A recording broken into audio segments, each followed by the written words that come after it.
Welcome back. It's the Big Blue Banter New York Giants football podcast. I'm Dan Schneier, joined as always by my co-host Nick Falato. And let me ask you a question, Nick. Do you think that any of the 31 other teams in the NFL scored more points this preseason than the New York Football Giants? Absolutely not. And who would have predicted that? The Giants dropped 42 on the New England Patriots in this preseason finale, the third preseason game, and they went north of 30 in each of the prior preseason games, Dan. And people will be like, oh, it's preseason. It's like, yeah, no shit. But guess what? We didn't get this before. This is an exciting atmosphere that is being cultivated. One that shows that the offense is at least operating as a unit against an opposing team on 3 separate occasions. It's obviously a reason to be excited. It doesn't mean the Giants are going to be this offensive juggernaut when the regular season rolls around, but there's no way to look at this and think negatively, which has been the modus operandi of Giants fans over the last decade because we've sucked so bad.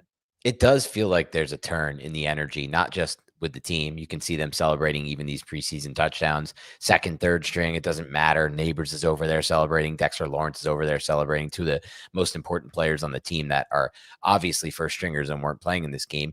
But you hear it with Kirk Herbstreit and how he talks about what he sees in this team, meeting with them this week, talking with them, and just the feel overall for the team, Nick.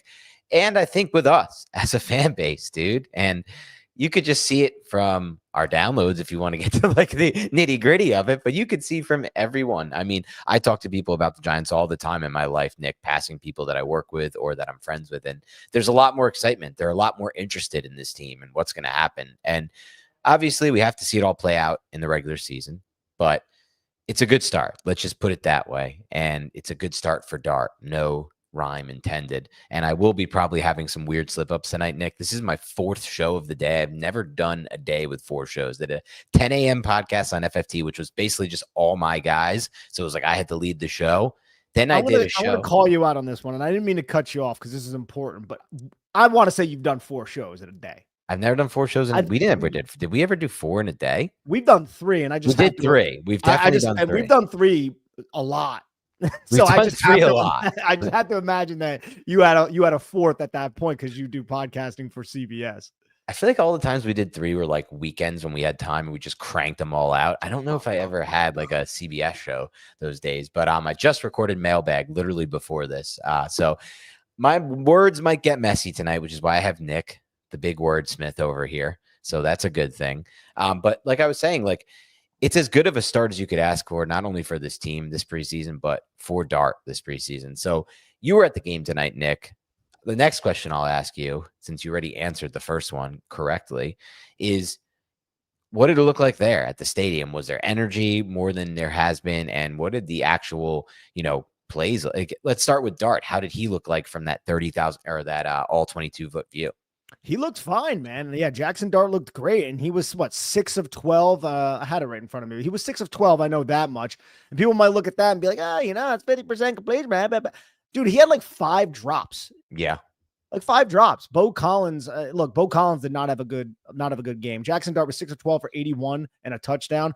Tommy DeVito was 17 of 20 for 198 with 3. Jameis was 4 for 8 with 1 of 1.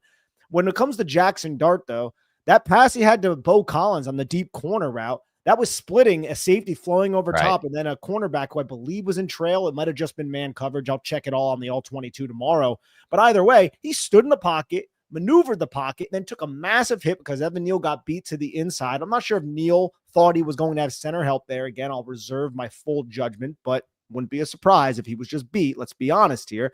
But Dart stood in that pocket, threw that ball, and that was catchable. It was low into the outside and away from that overflowing safety, and Bo Collins couldn't haul it in.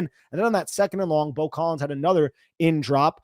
Ward had a drop from Jackson Dart. Yep. And then Hyatt had his 2 plays that were, at least from my vantage point, and I didn't get to see it on the NBC broadcast, but from my vantage point, they looked like catchable passes where there was even OPI. Like, no, those were drops. Yeah. No, those are the first one. That's 5 drops, dude. The first one, Hyatt just didn't track well at all. And then had to like try to push off at the end, which kind of screwed up his whole timing. And it ended up hitting him kind of on the shoulder pad, but that's all his fault because he didn't track it well. And the second one literally hit his outside upfield shoulder. and he dropped it because he also kind of screwed up on the tracking.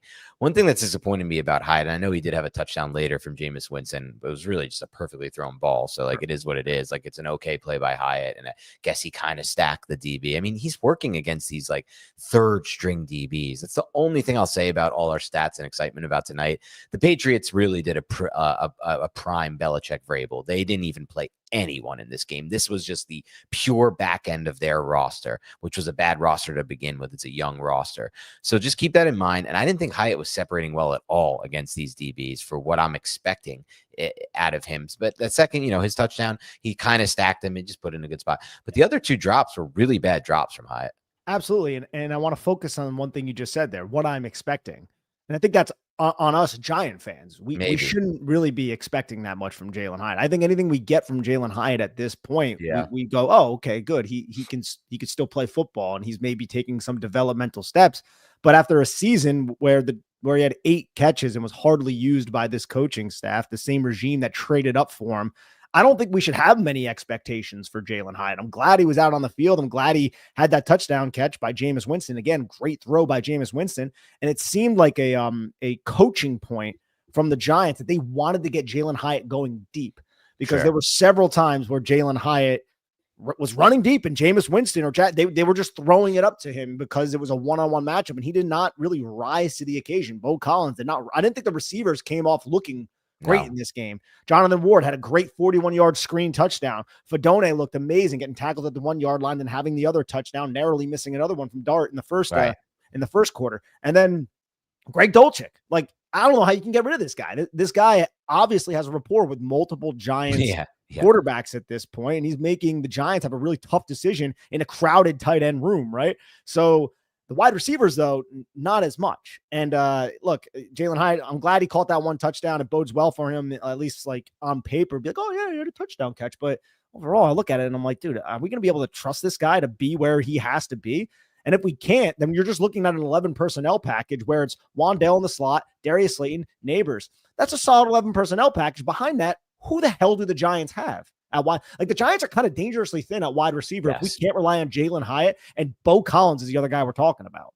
I look at a guy like Gunnar Olszewski, and I see what the Giants try to do with him in the slot, and they try to do it again in this game. I watched it against the Jets, and I watched it in the Jet joint practice. They love putting him in the slot out of empty, isolating him against a linebacker or a safety, and he does such a good job running that little, it's not even a pivot. It really is just like a split release that he ends up kind of coming to the split like 2 or 3 yards down the stem, and then he just shoulder fakes to the outside and jukes back to the inside. It's a sick in route by Gunnar Olszewski, and with his special teams value, maybe we should start looking at him, number 0, as someone who's going to make this roster for his special teams value while also being an asset as a backup to Wan'Dale Robinson. I think that could happen on Monday when the 53-man roster is finalized.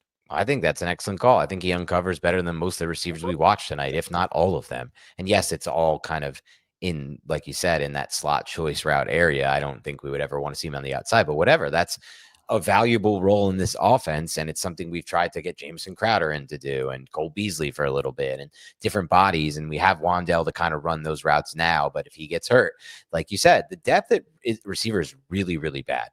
This is a lot of our fans in the offseason. We went through our draft season, Nick, and you and I were not as high priority at wide receiver. And that's fair. I mean, like, that's how we felt at the time. We both agreed, like, we'd be fine getting one on day 2 or day 3 specifically. Yeah, but I'll say this, though.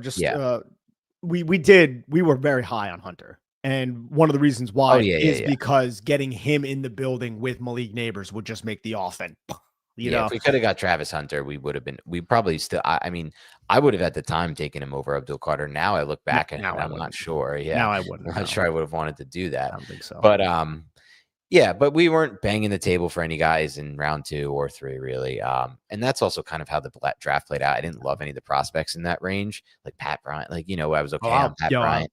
You're a Pat Bryant guy, and that's fine. But I feel like in most draft classes, he wouldn't have gone as high as he did, to be quite frank. Trey Harris, I did like, but we didn't have an opportunity at Trey Harris. It would have been nice to pair him with Dart.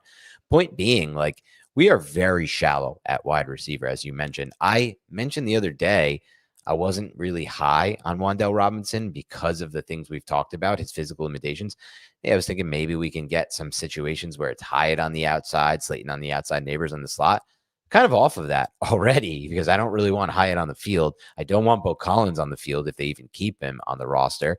And there's nothing behind that. So they're kind of pigeonholed in my mind at this point to having the big three at wide receiver. And they're going to have to run probably more 12 personnel than we expected them to, or than a Brian Dable system really wants them to, at least with Russ, right? Like if Dart ever plays this season, and he might, then you start to see more 11. You start to see more of this up tempo, no huddle. But for the Russ games, it's going to be a lot of under center and 12. And in that case, like the case we've made all preseason for Dulcich gets even stronger, dude, because now you need to use more 12 personnel because we don't have the wide receiver depth. So a player like Dulcich is like, in my mind, probably, let's be honest, like maybe their fourth best receiving option out of the receivers. It's him or Theo, right? Yeah, I would say probably. I think I'm still giving it to Theo on that, but I understand where you're coming from with that. Yeah, pure like, receiving option. When it comes to just pure receiving options, and look, I think there's so many interesting avenues we can take this conversation, and where I want to steer it right now, is with Russell Wilson and Jackson Dart, and even Jameis and Tommy DeVito. The offense is completely different. Like the way that the Giants have ran the offense with Russell Wilson in the preseason, the limited snaps that we have seen, has been a lot different than the way Brian Dable calls the offense with Dart, DeVito, and even Jameis Winston. And I just wonder, like, how long is the leash going to be for Russell Wilson at this point? Because you're right, it's going to be more slow, more methodical, more condensed, more 12 personnel, more outbreaking routes, more deep shots like moonball type stuff, which Russell Wilson does well with. But with Dart and with DeVito, I mean, we don't even have to talk. With Dart, it's quick. It's up tempo, man. Yeah. It's spread the field. It's RPOs.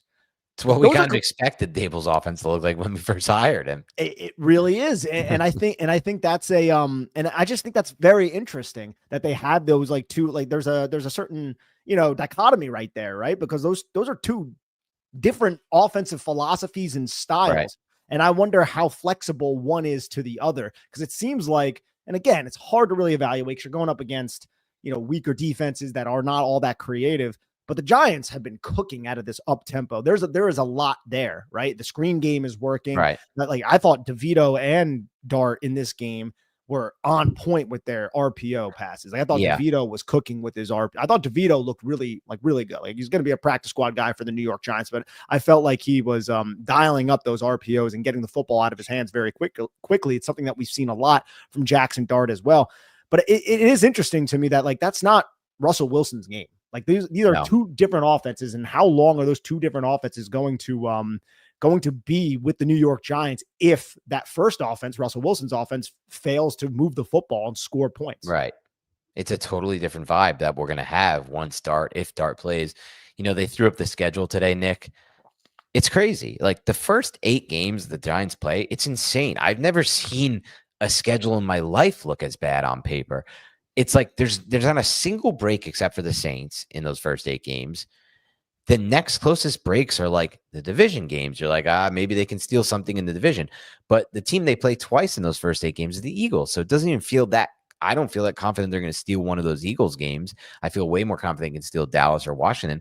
Outside of that, it's like your best bet is the Chargers, a really difficult team with a great quarterback and a great coach. Like here, you're looking at it right now. Washington, Dallas, KC, Chargers. Then Saints your one break. Then you go Eagles. What's after Eagles? Like, and then Broncos. That's not an easy game. The Broncos are in Denver. In Denver, where no one beats them. Essentially, I mean, teams do, but very rarely. Eagles, Niners, who I think have due for a bounce back season. So, as much as we like the vibe of this team and the improvements that they've clearly made, like it's one thing is clear: when you dominate a preseason like that, your depth has certainly improved. We're going to make back end decisions on this roster that we haven't had to make in 3 or 4 years from a depth standpoint. That's for sure. They're a better football team all across the board, I think. But are they good enough to win 4 games in those ones we went over, or 3 games in those? So it's going to take at minimum 3 and most likely 4 to keep Russ in the lineup, probably, right? Like the pressure is going to build for Dart. Absolutely. Yeah. The pressure is going to build for Dart. And look, slide Jackson Dart. That's what I got to say about Jackson Dart, right? And the Yeah. entire like the Well, we need to talk I want to talk like a full Dart thing because we've yeah been talking. Yeah, there's a lot to talk about there, but yeah definitely slide. yeah man no definitely slide. It it's like I'm taking this play by play, drive by drive because you have those two road divisional games to start the season. It's just wild to me, and I don't want to bitch about this too long, Dan. That the Giants were one of the worst teams in the NFL, Yeah, it and doesn't they work have like that. and they have like the hardest schedule. Yeah, it just doesn't work like that. It's just the It's just schedule need comical. anyone who's like I know it is comical. It seems like the NFL should do something about this to try to make it more parity and even base. But like the NFL schedule, just I want everyone to understand this. Like, and I know you understand this, Nick. It has nothing to do with how you finish the year before. One or two games have to do with that. It's just purely you playing the right divisions that year. Giants are not playing good divisions for our sake this year. We have to play the AFC West, a horrific division to play. The Chiefs, the Chargers, and the Broncos, a sort of break with the Raiders, though I even kind of feel like Gino and Pete are going to make them somewhat competitive. And then what's our other division? It's another crappy one I NFC don't want North, to play. dude. NFC North, Vikings, another Green Bay, horrible Bears, division to play. Lions, Yeah, Lions amazing. Green Bay going to be better this year. Bears could break out. And then the Vikings, I mean, maybe they take a step back without Darnold. Maybe they don't, right? Like, so. And then one of their like, oh, well, at least we get to play the fourth team in every division is the 49ers. Right. That's the worst part about the schedule. That's the stone worst part about the schedule. Like the fact that we don't play the Cardinals, I don't even, or the Seahawks in that division. Yeah, I wouldn't want to play the Rams either. No, I don't want to play the Rams. If Stafford's healthy, I don't want to play the Rams. But back to the game, man. But yeah, no, it's we're gonna try not to commiserate as much this season. Hopefully, it's more positive. But this schedule is rough. Yeah, if we want to talk about Jackson Dart, man, again, look dialed in. I liked where his head was at with that run. That was a 3rd and 4 run, 3rd and 6 run, whatever it was. He was like probably like almost 10 yards past him securing the first down, and he got tunnel vision. He got hyper focused on the safety, and he was like, "Oh, this safety is over pursuing." The safety was boxing him to the inside because the safety knew he had a pursuit defender. Jackson Dart forgot that the NFL is very fast. And I was watching from the press box, Dan, and I'm like, "Oh, Dart, just slide, bro, slide." And I'm like, "Oh, he's cutting it back inside." And I'm watching that linebacker or whatever position he was just close width on him. I'm like, "Oh, this is not going to be good." I see the ball, the fumble and everything, and I'm like, "Oh, Dart, no." And then I see him like kind of like hunched over on the ground. I'm like, "This would be devastating. This is like a shoulder injury or something." Luckily, he's okay. Hopefully, he learns his lesson. He's a great athlete, man. He is, but like so is everyone else. So you just got to be wary of that. It's funny too because he was pulled off for a second and forced to go into the concussion protocol, just kind of based on the aesthetic of how he looked after the hit. He goes into that blue tent and he's like, "Come on, get the blue tent down." Like, because he's thinking of it like, I want to get back in the game. I know this is my last drive of the game. Dable said you'll get 1 quarter, and the quarter was at 2 minutes at that point. So that was it. They weren't getting another opportunity. And he said after the game, which I just thought was really funny and just kind of shows the type of personality that Jackson Dart is. It's very different than what we've had. He said, "I've never been taken out of a game before for getting the wind knocked out of me." It's just like a funny thing to say after you like he should have slid, didn't slide, but you didn't. Like, you are the reason this happened, buddy. I love you, but you are the reason you were removed from the game there. No one else's fault but your own. No, absolutely. Yeah. And nah, man, I love this kid's moxie. I love his energy. Yeah. Like that play to Gunnar Olszewski. This first pass of the game. First pass of the game goes for 50 yards. Jameis Winston's first pass of the game goes for a 27-yard touchdown to Jalen Hyatt. Fresh off the bench, dying. Oh, Jameis Winston's the man. But that play to like that's a play that and I don't like to invoke the name Patrick Mahomes, right? But that's the type of play that you've seen Patrick Mahomes make, where he's navigating the pocket, he's stepping up, and once he steps up towards the line of scrimmage, that draws the zone defender towards the line of scrimmage, opening up the throwing lane to Gunnar Olszewski. And I like that because when you think of a quarterback doing that, he understands where that line of scrimmage is. He has a spatial awareness about him, and he also knows that his actions are going to cause a reaction. And once that reaction happens, then you make the defense pay for that reaction. And that's exactly what happened on that Gunnar Olszewski play that went for 50 freaking yards, dude. And you didn't see that too frequently from the previous quarterback. And you don't even see that all that much from other quarterbacks around the league. That's like an innate ability that some of the more mobile and flashy quarterbacks have in the National Football League. And Dart seems to have that, dude. And we saw that at Ole Miss, but now we're seeing it at the NFL. Yeah, it's a great point by you.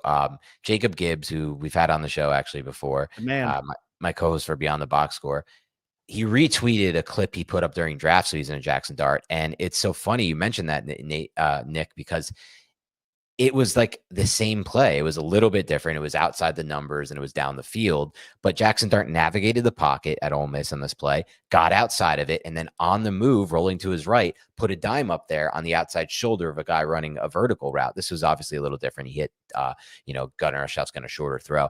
But it's just that innate ability, like you said, to navigate the pocket, to keep your eyes downfield. What did we always used to say watching the tape that we've watched the last 6 years? We'd be like, dude, when you're scrambling, just freaking keep your eyes upfield, man. Please be looking upfield. How many reps did we watch on film where there was no eyes upfield? It was just head down scrambling or, late eyes to a bad route that's breaking toward the sideline. This is eyes upfield, and he ripped that ball. Not only did he rip that ball with good velocity, Nick, he hit Gunnar Olszewski. Olszewski, is it Olszewski or Olszewski? I think it's Shevsky. Yeah. Shevsky, we're just going to say. He hit him on the up, like he hit him in a perfect spot so he could catch it and then run upfield. Like that yak was created in large part by Dart's velocity and ball placement on that throw. It was a dime. That's, to me, a dime of a throw. Now, it wasn't my favorite throw of the game. The throw that Hyatt dropped on the right hash, that was an absolute dime. Outside shoulders. I saw some reply to the tweet by me, Nick, that said like, oh, Hyatt had to wait up a little bit for it and hand. I was like, no, dude, rewatch that throw. That ball's outside shoulder. Like any good receiver comes down with that. Yeah, I want to watch that again. But going back to the 50-yard catch and run by Gunnar Olszewski on that play, like first off, protection, great job, right? It held up. But if you watch it, Jackson Dart, dude, he's back in the pocket and he's looking to his left. And then he's pointing to Jalen Hyatt. I think it was Hyatt. He's pointing to him, telling him to do something. Doesn't like what he sees, comes off it, realizes there's green grass in front of him. And instead of just tucking it and running it for like 6 yards or whatever, and then taking an unnecessary hit that he ends up taking later in the game, he kept his eyes downfield, as you said, and then like baseball through that. So he was going through his progressions, right? And he was poised in the pocket, and he understood he had several different options. And even though there was a clear option that was going to be a positive play for the offense, he still had the wherewithal to go from one side of the field to the other side of the field to find Gunnar Olszewski. That is a full field command right there from our rookie quarterback, dude. That's exciting. Yeah, and he's done it all, preseason for the most part. The dime to the throw you talked about earlier, the throw to Collins, that was another example I thought of him doing a great job of not only navigating the pocket, but understanding and being poised in the pocket. You're going to get hit when you make that throw. You make that throw, you take the hit, and you still deliver a fairly accurate ball. It wasn't his best ball, but it was catchable, as you said. And Nick, two of my takeaways with Dart from the preseason. One, we talked about this last episode, both on the film review and in the live reactions to the Patriots game. Or I'm sorry, not the Jets game. I told you I have some slip-ups this late at night and after 4 shows. But the one box I still wanted to see checked off, downfield throwing. And I felt like that was kind of maybe something the coaches and him talked about this week, right? He was super aggressive. He had his quarter to play, and he was ripping the ball, and he made throws downfield to Collins, to Hyatt twice. All of them I thought were good ball placement. Sure, the Collins one's a little off and low, but that's because he's getting hit and he can't plant into it. But the two shots to Hyatt were exactly where I want that football to be. Not 100% pinpoint perfect, but damn close enough. So that's the first thing with Dart that I wanted to point out that I was said about. The second thing is he took 1 sack in this game. And I know he technically got credited for a sack against the Jets. I still feel that wasn't a sack. He got tripped up. To me, it's a 0-yard loss. It's not a sack. One thing that's been great with him, man, 1 sack. I'm Dan statting this one, Nick. 1 sack. I'm giving him 1 sack for the preseason. I am, because that's not a sack. The Jets one. I'm giving him 1 sack for the preseason. We talked about this 2 episodes ago, the Warren Sharp stats. When you take just 1 sack on a drive, if you take just 1 sack as a quarterback, your chances of scoring on that drive drop significantly. If you take 2 sacks, you're just essentially killing a drive. You're punting on that drive. And the Giants were a team with a massively high sack to pressure ratio over the last several years. We took tons of sacks that we shouldn't have taken, and it killed drives. I have a feeling Dart is not going to be that quarterback, man. Just the way he navigates the pocket, the innate feel you've talked about and we've discussed, and just his ability, his athleticism, and also his wherewithal to stand and take those hits and make those throws. I have a good feeling our sack rate's going to go way, way down with Dart at quarterback. It's not going to happen with Russ. Russ takes a lot of sacks, and that to me is going to be a really big factor in our offense punting less. Yeah, exactly. And that's another thing. If if Russell Wilson's taking sacks and some of them are unnecessary sacks, or Right. even if some are just so there's pressure, but if you were more mobile, you can evade it. How long is Dable going to keep Jackson Dart on the bench when you know Brian Dable is Right. fully engaged with Jackson Dart and the prospects of this individual starting, I think, Oh, yeah. eventually this season, right? He would never say that this is Russell Wilson's team, but we know this schedule's tough. It could result in a lot of losing. And I just don't know how long Dart will be riding pine if that's the case, right? Right. It's tough to say right now. This is going to be an interesting, it's a trickier situation than we ever thought this was going to be for year one, because we thought going in, maybe that's on us, but I think everyone thought this, Nick, that it was going to be a big learning curve for Jackson Dart going from Ole Miss to the NFL. We just didn't really know, right? You just never know. Exactly. We don't have an opportunity to interview these kids, right? We don't have an opportunity to get to know how this kid is going to learn. And I think Brandon Brown, if you go back and you listen to Brandon Brown talk about Jackson Dart and the little things Jackson Dart does to set himself up for success, he, I think it was on Thursday, so yesterday he was, or maybe Wednesday, I'm sorry, he was going on talking about all those little things that Jackson Dart does outside of what he does in the meeting rooms and on the football field that allow him to flourish. It reminds me of how we used to hear about Josh Allen. Remember, like, how Josh Allen did everything in his power outside of what he was supposed to do with his job to ensure that he became the Josh Allen that he is right now.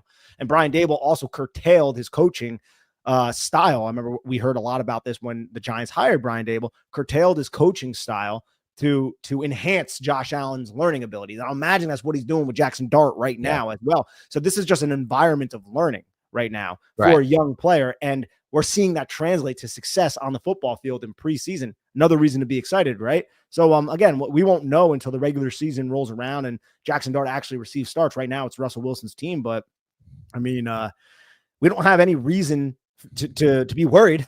Like, he's given us no reason to be worried, right? And no, he's only given us reason to be excited. And I think that's the thing, because I think like this, by the way, buddy. Super chat. Thank you, AJTNYJ. He's a full 3.2 for Dart in the vibes for this team. Here we go, bro, man. You can't get to 3.8, man. Come on. Maybe it's a cho. You know what I'm saying?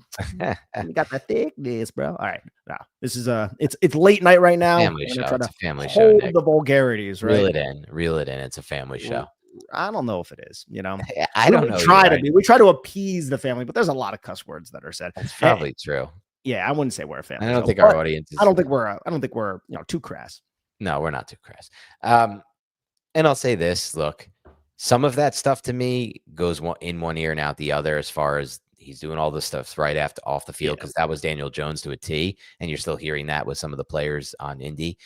But it's kind of the other stuff, the innate stuff, that doesn't go in one ear and out the other for me. The things we've talked about, the ability to navigate the pocket, the feel for the pocket, just the way he moves through his progressions, man. He's not robotic. He's very live, man. His mind works in a live way. Yeah. And that to me is very exciting. I love that. Live. No, live for sure. He's live. It's he has a much more unpredictable way of playing quarterback, which is what we've seen from a lot of successful quarterbacks in the National Football League right now.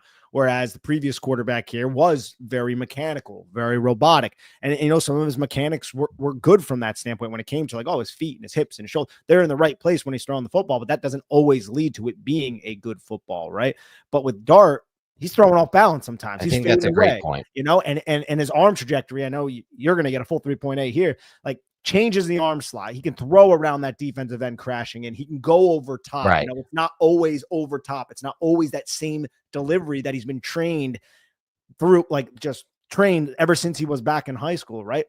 Jackson Dart played baseball. I think that means something, dude. And I don't know if DJ, you see it in his game. It does mean something. But it translates, right? That was a shortstop looking throw. He looked like Derek Jeter on that. How many of those has he had too? He had the screen, he's had multiple of those, and he had a bunch at Ole Miss. And those throws help you. They help you in the red zone as well. I want to talk a little bit about his red zone throw, which I thought he timed out perfectly. Someone said, "Oh, was it a little behind Dulcich?" I don't know. I don't think so, because I think if he throws that a little too more inside, it has a chance to get broken up by the players who are working on the inside defensively. I like where that ball's thrown more importantly, I like when it was thrown from Dart. And that's the point I'm going to make here, Nick, because it's another example of a pass that Dart threw before the receiver, Dulcich in that, or the tight end, the receiving option, got out of his break. And you could see it when you pause it and you go back to that. We've had a lot of those anticipatory throws so far from Dart this preseason. And that's the point right there. Like, if you have perfect mechanics and your feet are perfect and your shoulders are squared and you got that over the top delivery that Cutcliffe and all these people teach, it's great.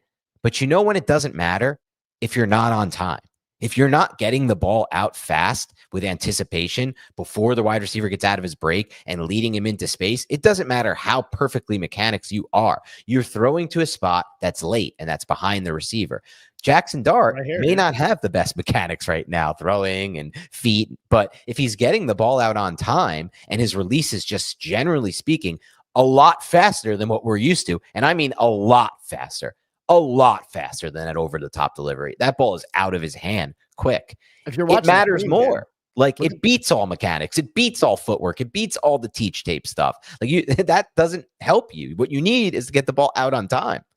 Yeah, I mean, I have the touchdown up, the 3rd and 6 right now, and you could see Dart diagnoses his defense. His eyes go to Greg Dulcich. He sees the slant flat. He sees that 15, I think it's Mapu, take Cam Scadaboo to the flat, knowing now that Mapu is not going to be in the throwing lane. So he knows Greg Dulcich has a one-on-one matchup against the player that he's up against, with the safety being the only player who can go over and knock this ball away. So you watch, see, confirmed. 15 has 44. So now I know I have Dulcich on this slant and this slant flat play. Let me throw this football. And he's winding up to throw it as Dulcich is about to put his left foot in the ground and break out. And then watch, football is out right as Greg Dulcich is turning his head. There's no way that the other middle hook defender or the deep middle of the field closed defender can break on this football. And it's an outside leverage player. So Dulcich is going to win inside. And this is something to Greg Dulcich's credit. Jackson Dart trusts him to win inside. Right. Win with this inside breaking route, and he does. And the throw is right there. And you're right. That a little bit to the outside, sure, but he was wary of this middle of the field close safety. But this is all things that Jackson Dart is diagnosing as this play is going on.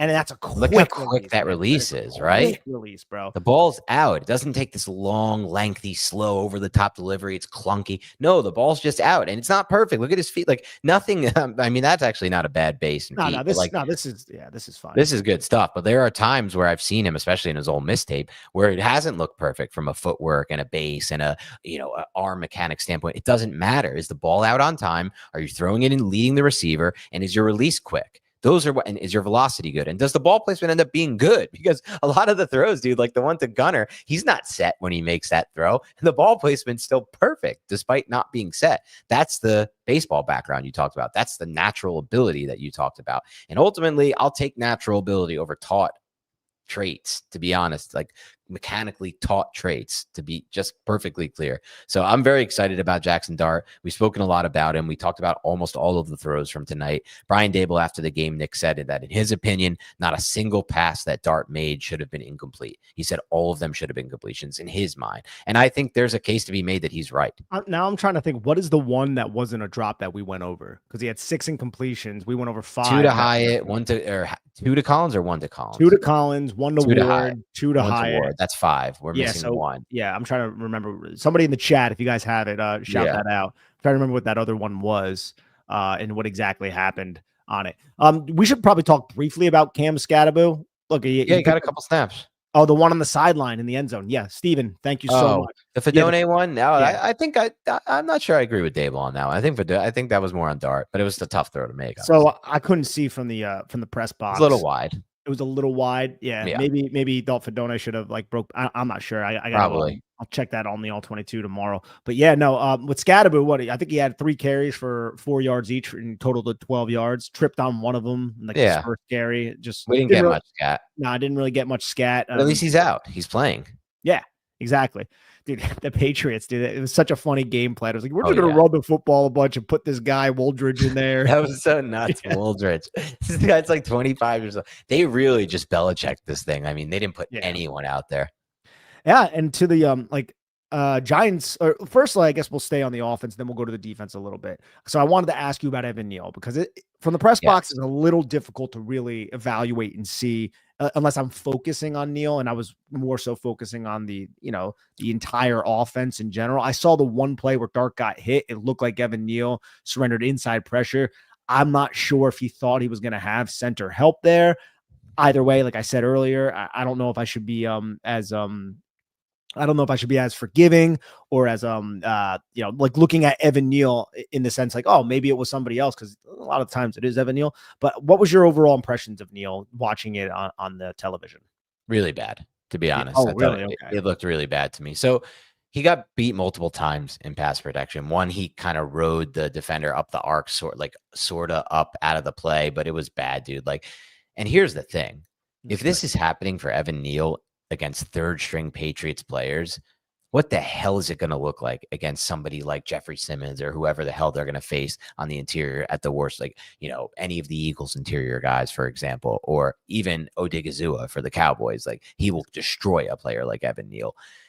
He's simply, like I said it last game when we took the time to watch the tape against the Jets, I thought he was considerably worse on tape than Azudu, to me. I thought he moved horribly. I rewatched that screenplay multiple times. I thought he was moving terribly on that screenplay. I think he's injured or something. I don't know. I don't understand how he's moving so slow. He's never going to be, like, to me, he's never going to be playable at the end, startable at the NFL level. I don't think, like, I'm at the point with Neal where I'm not even sure and sold I think he belongs on the roster, because I don't really know the point of having Evan Neal on the roster. If you're going to, like, can you ever confidently put him in? If you put him in, dude, you have to have a really run-heavy game plan, because I don't think you can trust him against real starting-level NFL caliber D tackles in pass protection. At this point, like, I think you just nailed like a lot of great points. That's great information, Dan. At this point, is Neal just like the big offensive tackle and the big package the Giants roll out when they go with 6 offensive linemen? Like, is that what Evan Neal's They're going not to even be? using him like that, though. Like, No, they're not. That. No, they're not. But my point is, if you can't trust him at guard, and you're definitely not putting him back at tackle, No. like, is he just going to be like, hey, whenever we're going in 6 offensive line, which we've seen the Giants do, I wouldn't say frequently, but enough through the Brian Daboll era, is he just that 6 offensive lineman, dude? No, because he hasn't been practicing that. I genuinely think that they believe he's the first guard off the bench. I just don't think that's a correct way to go about this thing. And maybe that will change when they watch this tape. I don't know. Dude, maybe they're willing to sacrifice some of these pass rep plays that he'll kill us on for what he can maybe offer in the run game. He's got to be the biggest bust, I think, over the last 15 years of the Giants. I mean, Flowers. No, because Flowers sucked. That was like a risky pick. He was not like good in college. It was a bad reach to begin with by Reese. Was exactly. Eli Apple was a panic pick. Like DeAndre Baker, maybe you could say, but like Evan Neal this is a 5-star recruit. It just made no sense. Dallas had him number 1 on the board, and they don't miss on linemen. And the worst part about this, Nick, is like, look at the offseason we're having. Look at the preseason we're having. We've never seen second and third team offensive lines for the Giants look this good in a preseason. Never. Since we started this podcast, and at least 10 years going back in my life, I have never seen a Giants offensive line play as well as they have this preseason, despite not having Andrew Thomas out there for a single snap. Carmen Brasillo has really done a phenomenal job with this offensive line. I'm talking about the second and third team, even the first team, the guys who played with the first team tonight with Dart, and the guys who have played with the first team with Russ throughout this preseason. And yet, despite that, we can't get anything out of Evan Neal, and he can't get anything because why would he? This is not a coaching issue. This is not like Mekhi Becton, who went over to the Eagles with Stoutland and he became this great guard. If Evan Neal leaves our team, dude, he's not getting better anywhere else. He cannot move laterally, in my opinion. And maybe it's because he's hurt again, and he got hurt earlier this preseason. Maybe he looked good in camp before the injury. I don't know. I wasn't at camp. Maybe it would have looked better in this preseason if he never got that injury. But he's been injured every single year of his Giants career so far. And that's been an excuse for him. I remember we were talking with John Schmelk after his rookie season, Nick, and he was talking about how Howard Cross was like, I'm telling you, man, from watching on the sideline, Neal's just really injured. He can't move out there, and he's playing anyway, and he's really playing hurt. And it's like, all right, so now we're like, okay, good. Okay, we go into last season. He's fully healthy. Oh, okay. Yeah, what's it going to be like when he's healthy? Because that's what you go through as a fan, right? When your players are injured and they play through injuries, you're like, that's the injured version. Now we get to see the healthy version. This is great. But it doesn't matter. He's been injured all 3 years now at this point, and maybe that's impacting his play. I don't know. But quite frankly, I don't feel comfortable putting him on the field. I would keep Azudu over him personally. I think Azudu has a lot more upside than Evan Neal at this point in his career.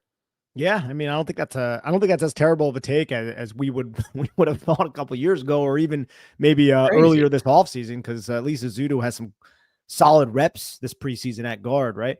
Before we get to the defense, I wanted to ask you about the tight ends because Yeah, I know big we talking touched point. on them. Big talking point. We've talked a little bit about Dolchik earlier, but Fedone, man, he is it like doesn't he look different? Like I don't like what tight end does he look like out there? You know what I mean? Like he Interesting. moved Who's my comp? Yeah. like I don't know who the comp is for his body type, for his athleticism, for his wingspan, because he does kind of look like a wide receiver with just really broad shoulders sometimes out there, and he moves well, and he's just Yeah. a very interesting player, and I just don't know what the Giants are going to do at tight end because I liked your Yeah. idea, like try to slip him through, but like I It's don't know, man. riskier now. He's put some It good tape is. in the preseason. He's It definitely is, put man. some good tape out there. It's definitely riskier now.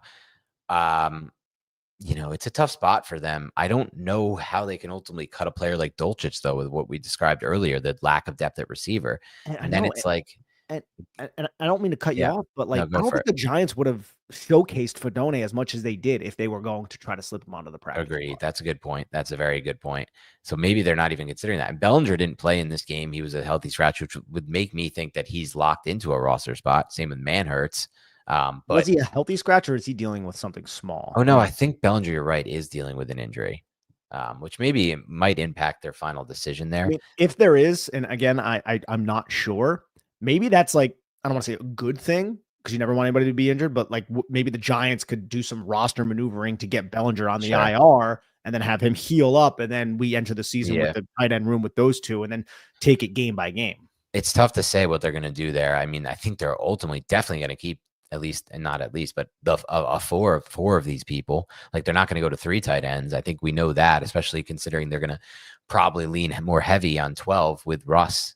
So I don't know, man. It's a tough spot. Like for one, I'm excited about Dulcich. I think he can help us with our lack of receiver depth. But I'm also well aware, Nick, that he is beating up on bad players this preseason, and he may not be able to create this kind of separation against real NFL linebackers that are the first team guys. Yeah. So I am aware of that.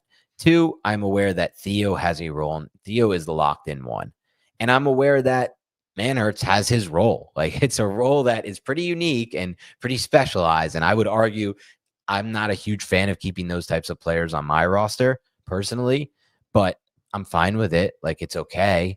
It makes sense. I just don't know. Like I never see the long-term value of a player so specialized as him, but I Man. get it. Arms Ultimately, akimbo right now, Dan. I I love know you me some love him. Chris Yeah. Cause he's Manhurst. great on tape as a blocker. And I totally fine with that. It makes sense. Ultimately, I think it's going to come down to Bellinger or Dolchich. I actually think they're going to probably cut Dolchich because he played a lot in this game. Practice And squad him. what'd you say? Practice squad him. Yeah. Or practice squad him. I don't know if is he still eligible for that? Yeah. Anybody Okay. can be. Yeah. Veterans can be on the Oh, practice squad. okay. Yeah, yeah. Yeah. Yeah. So it's interesting. Yeah, but we can I think we've covered everything offensively. Let's jump over to I want to the give a shout out real quick to Trace yeah. Ford, who played awesome in this game and has played awesome all preseason. Before we get to the Yeah, defense, yeah. let's shout out to those defenders. Trace Ford, baby, and Timon Fox with that sack where he was just getting Yeah. held the entire time by a tight end. Trace Ford, you're right, man. Like there's probably a roster spot for a Timon Fox or a Trace Ford, right? Yeah. Behind Golston. Like Essentially. you can argue that's Trace Ford, right? Like I like Fox, and I think Fox has his role, and he plays specials and all this kind of stuff. But Trace Ford, that high energy player, like if we had we did preseason awards, high energy defensive player who was unheralded, Trace Ford. Yeah, Easy. for sure.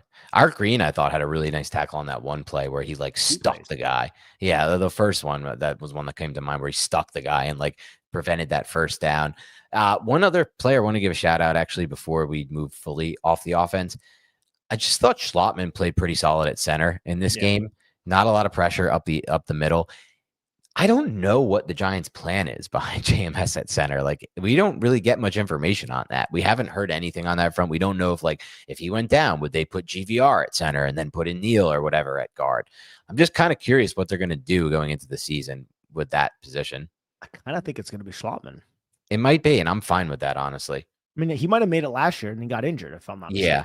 Yeah, I So, think that was the case. and I think they like him. He's a veteran guy. Fine with So that.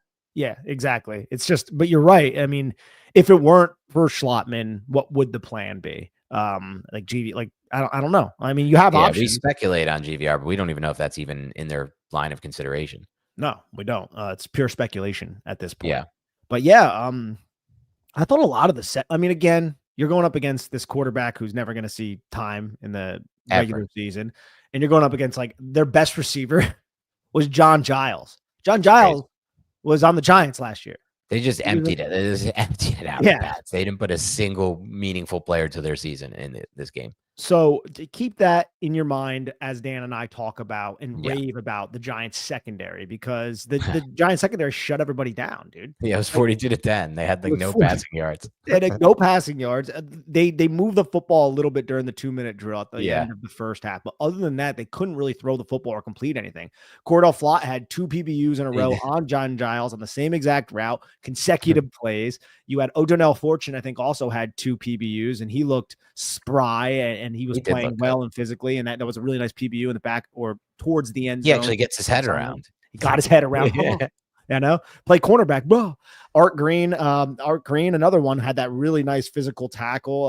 I thought he took a great path to him as 2 other Giants missed their tackles and stuck them, and that forced a 4th and 1 field goal attempt that sailed wide right. So, man, you look at a lot of these young defensive players for the Giants in the secondary. We talk a lot about the dearth of talent back there. A lot of them made some money today. I don't know if they'll make the roster. They may earn a practice squad, but they're putting quality tape out there for the rest of the NFL to see. Some of the names that we just listed. It sucks that TJ Moore ended up getting hurt at the end of the game. He ended up, I don't know exactly what happened, but he had that pick 6, which was nice. Cover 2. He was a middle hook defender. Miscommunication between the quarterback and the tight end. Hurt. Yeah, and he ended up that was rough, dude. They put the card out, the entire team was on the field. It was a terrible scene. Yeah, I hope for his sake that he's fine. Obviously, he had a cool play. And what was my boy D Williams got burned on a touchdown. I didn't love to see that. Yeah, no. He's never going to remember me anyway, so it's all good. One more thing I wanted to mention before we get to maybe some super chat questions. Tick one in the column of maybe I start to believe again that Brian Daboll is a quarterback whisperer, watching the development of Tommy DeVito. Because you know how I feel about DeVito. I don't think he's an NFL caliber talent. And I hate to say that. And I respect the Italianos and the Paisans. And I know some people are just out there like, I love it. We can keep DeVito. We can keep Fedone. We can get an Italian to Italian there. DeVito to Fedone. I mean, who doesn't want that? I'm just not a huge fan of his skill set for the NFL. He's short. I don't think he has a great arm. And I don't think he's really good in the pocket. I'll say this. The cannoli connection was great to see. Yeah. Now, I am obviously, I am objective. People may accuse me of being biased because I am a Paisan as well. I'm not, but I will say this because I have chastised Tommy DeVito plenty in the past. I felt like the ball was kind of jumping out of his hands today. I felt like he looked good. A lot of zip on the football, and I felt like his ball placement on those RPOs was quick. It was precise, and I was actually, I came away like impressed. I was like, oh damn, Tommy DeVito showed up today, kind of thing. Yeah, no, he definitely played great. And my point being, like, tick one in the column for Brian Daboll being a quarterback whisperer. To the development of this kid, he looks better now than he did a year ago. And he obviously looked good in his first stint. Like, and he's working, again, my opinion, Brian Daboll, with not much like from a, trait standpoint. Let's be clear. I mean, it is what it is. You can feel however you want. With all that said, so tick one in the column. That's good news, maybe for Jackson Dart in our future here, because we know DeVito won't ever be the starter here. With that said, I've seen a lot of discussion, Nick. We should just cut Winston, or we should trade Winston and keep DeVito as the 3. I could not be yes, I've seen that on Giants Twitter. Multiple people saying that tonight. Really? Interesting. Yes. No. Save some money. Look. Get a pick back. No. People are convinced he's a long-term QB2, Tommy DeVito. I am not convinced of that whatsoever, just because he beat up on third stringers. Tommy DeVito is primed for the practice squad. Nobody in the NFL is going to pluck him and add him to the 53-man roster. And unless Tommy DeVito wants to leave this place and try his luck somewhere else and go to somebody else's practice squad and relearn the entire playbook and all that, leave New Jersey. Unless he wants to do that, then he's going to just be a practice squad guy for the Giants. Look, Sci Guy Bry, I see your comment. Tommy's improving. Some team will pick him. He is improving. He's getting better as a player. You can hit me up on the side. I'm willing to make a wager of any dollar amount you prefer I am putting money on the line here. I don't do this often, that he will not be added to a 53-man roster of an NFL team. I don't think you understand what that entails. What that entails is a team randomly has to pick this dude up and use one of their 53 roster spots on a player that wasn't in camp all year for them, doesn't know their system at all, and is doesn't have any of the traits that they're looking for. Come on, wake up. No, of course.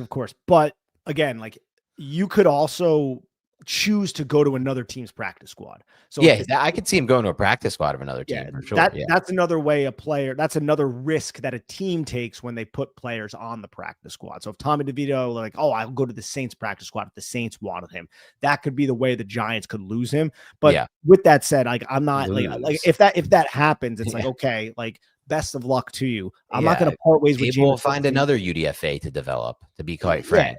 Well, sure. And it's also just like Jameis Winston for 2 years with Jackson Dart, the relationship that they have, which has been, described to us through various people through the media, players, coaches. Brandon Brown mentioned it. Like, that's an invaluable thing in my, especially it's also valuable to have him backing up Dart in case Dart gets hurt by running into contact again. And Jameis can play against NFL level competition. We are still not sold Tommy Ken just because he beat up on third stringers tonight. And that, again, we can wrap up there. I'm giving him credit for improving. I'm giving Dable credit for helping him improve. He looked good tonight. The ball jumped out. But this is the end of the story, I think, for him and the Giants.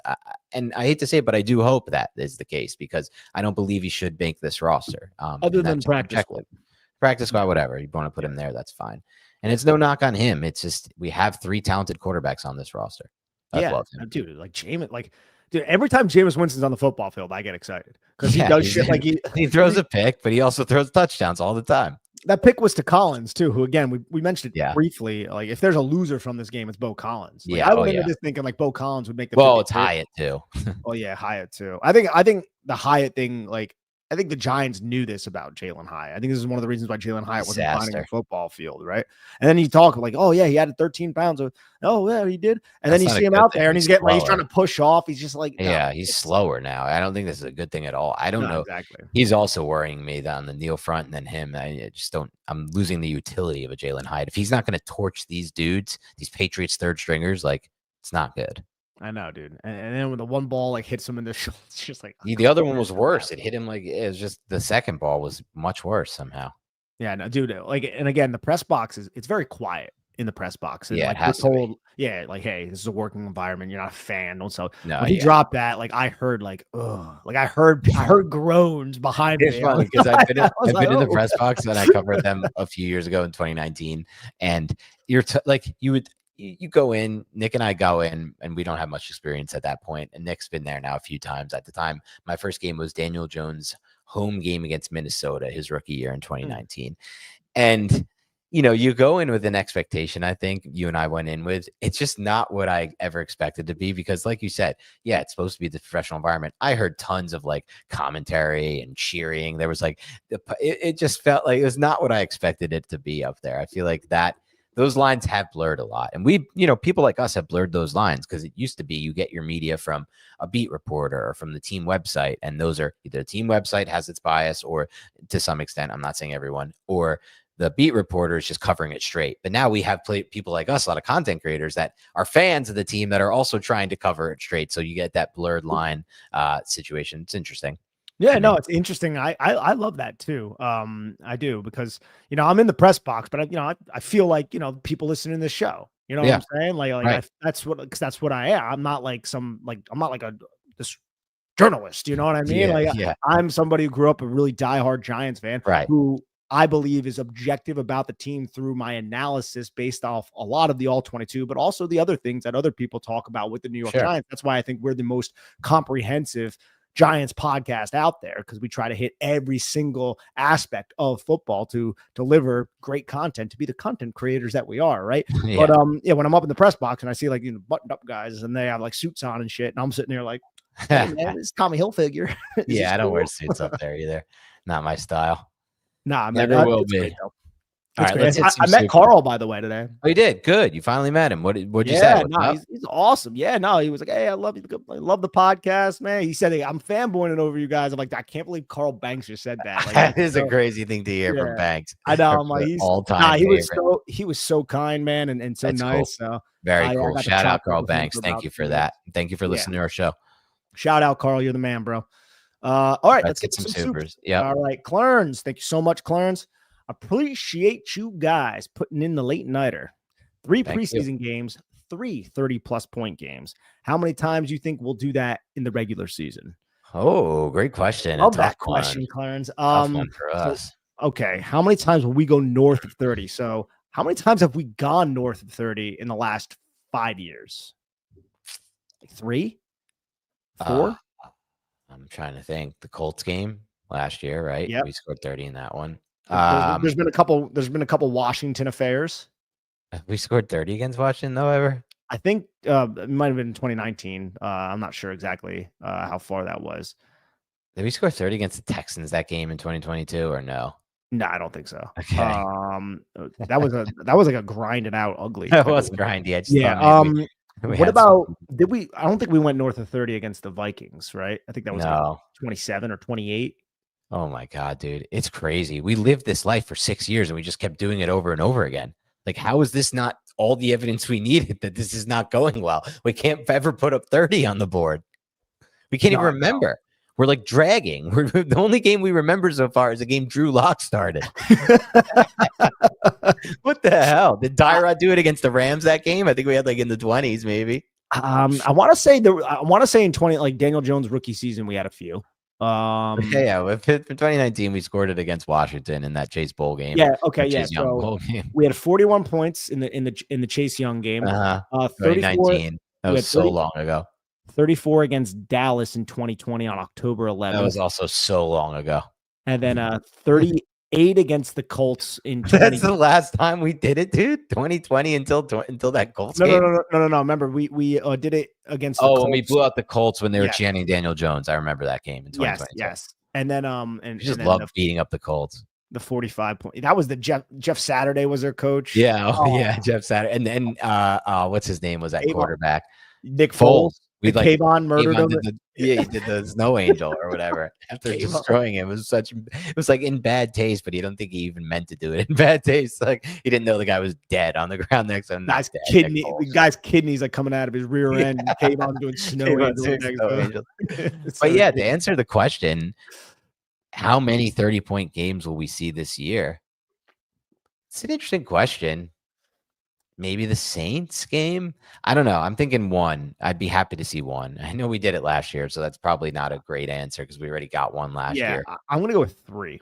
And I don't know which ones they'll be. I don't. Okay. Which would be awesome, right? Like maybe Dallas. I hope there's like more like interception. Like I hope the Giants find themselves. Yeah, we get some pick sixes for once in our lives. Yeah, like that. And also like some of these games that could escalate. Like if the Giants are able to jump, this is one of the reasons why I'm excited for the Giants, right? If they're able to jump out to those like 14-0 leads, then the pass rush is going to be able to rush the passer. And if those leads can escalate, and then if you remove the fumbles. If you make them one-dimensional, that's going to lead to sack fumbles, and that could lead to, a game that would have been, 28-14, the Giants win. That's a good victory, but then it turns into like 38-14 because a bunch of mistakes happen in the fourth quarter when a team is in desperation. Right. Good point. We haven't had those opportunities. We haven't had those leads. No, we've been terrible. The Dan Abides 10. Thank you so much, brother. Says Dan touched upon this point while I was typing it. Beat you to it, buddy. Could you see us keeping the extra tight end because of a lack of depth at wide receiver? I'd rather have Bellinger on the team than Bo Collins. Yeah, I think so. I think it could be a unique. I think we could have a very unique roster from what they keep. And it gets really interesting when you think about special teams, right? Because like Dante Miller, it's like, can you keep him or do you keep like a Gunnar Olszewski or an Amir Smith-Marset? It's like, how do you exactly want to do that? Like the fact that Cam Scattergood was back and he seems healthy and ready for week 1 and he played in this game, like that doesn't bode that well for Dante Miller, right? But if the Giants believe that he can have enough value on special teams, then that shouldn't matter as much because I still think there could be room, at least like a touch or two, some play designs for Miller because of his elite ability to create explosive plays due to his just overall athletic ability. Yeah, agreed. Derek Gross, thank you. So we keep an extra tight end instead of a weak wide receiver, right? Yeah, that's what we just Yeah, Derek, I think that is probably where we're leaning. I don't know if that's where the Giants are leaning though. Yeah, I don't know either. I mean, look, I don't know if Greg Dolch's going to be able to separate like that against, as Dan said, safeties and stuff like that in the NFL. And Real players are starting in the NFL. And Bo Collins also offers just like size, and that can mean something. Yeah, I'm not huge on the Collins. I'm fine letting Collins go. Yeah, same here. I mean, I think he can go to the practice squad and he won't, get plucked. Rick Arso, I just hope Dart is him. You guys are the best. Continue with the good. Rick, thank you so much, brother. My God, how much all of our lives will change if Dart is him. If Dart is him, that would be amazing. Everything changes for us. How many magnets would you add to that fridge if Dart is him? Well, I'll put a Dart magnet right up there. So that's one at least. Yes. I love how your setup behind you has gotten progressively better since everyone started roasting you in the chat. It's been double roast. I get roasted here and on FFD, so it's just a lot of roasting, and I have to bully my own self into fixing things. I love it, dude. The Dan Abides again. Thank you so much for the big super chat, buddy. Appreciate all these supers. Thank you, the Dan Abides. I wish the Giants didn't sign Wilson and just had Winston as the quarterback one. With the schedule the way it is, I'd rather the gunslinger taking chances. It would at least be exciting while Dart continues to develop. Earlier this offseason, I think I touched on this a little bit. I was certainly in that camp. I was just good with going with Winston and then a rookie. I still probably agree with that, to be honest, Nick. Now, I'm not fully sold on that because I think Russell Wilson could potentially win the Giants games this year. And there's still a scenario where that may happen. Yeah. But ultimately speaking, it would be a lot of fun with Winston. I agree, man. Cliffside, where do your eyes go to first? Thank you so much, by the way. Where do your eyes go to first when watching film, and why? Do you guys write things down? Yes. So I have two monitors, and I have one of them is just all notes, and I'll just take copious amounts of notes, and then the other one will be the film and the game. And, you have to have two monitors, I think, to watch film. I don't think it works any other way. Yeah, I used to do it on just a laptop, and it was that's tough. Really difficult. You went back and forth, and you have to it's very annoying. So, and then I got two monitors, and it makes it so much easier. But for me, the answer is also I go to the quarterback. I watch the quarterback first, and then when I'm looking for specific players, I'll focus on those specific players. But I'll always tend to watch, Nick. I don't know if you're the same with this. I'll always tend to watch the sideline angle on passing plays first, and the end zone angle on run plays first. I usually always just start with the sideline angle, and I just want to see what the defense is doing. I like to see, what's the defense showing pre-snap? Then what do they do post-snap? How did the quarterback diagnose that? How did they check anything at the line of scrimmage? Like a lot of little things like that from pre to post-snap. Try to get that picture painted for me, and then retain that, write it down, and then later in the game when that same offensive or same defensive look or same offensive look is out there, how does the defense respond? There's a lot of connecting all of that, because football is a chess match. That's what football is.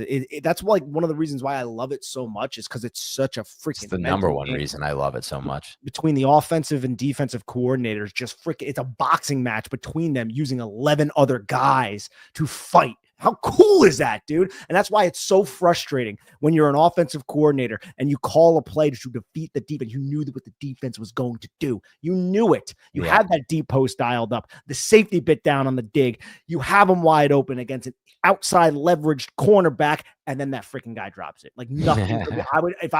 I'd be so sick. Dude, that used to happen to my offensive coordinator when I coached at FDU.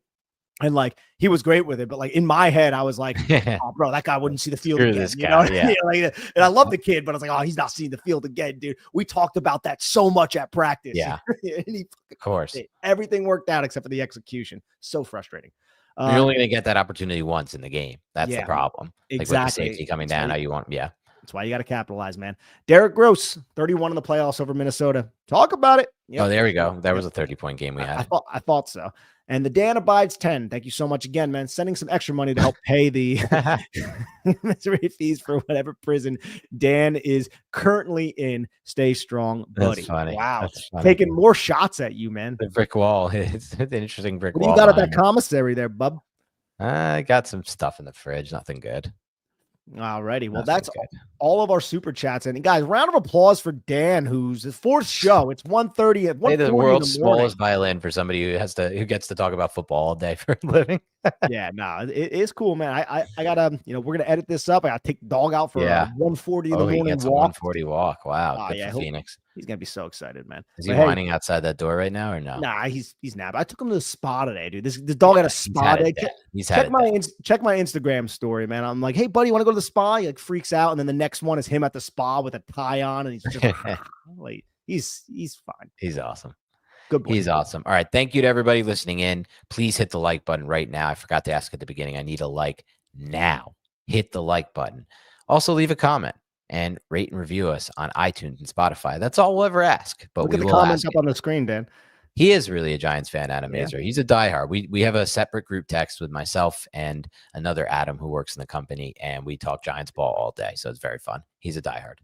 Love to hear that. Hey, thank you, everyone. Yes. Have a great rest of your weekend, and maybe we'll talk to you, and we will talk to you soon. Maybe we'll talk to you sooner than that. Have a good night.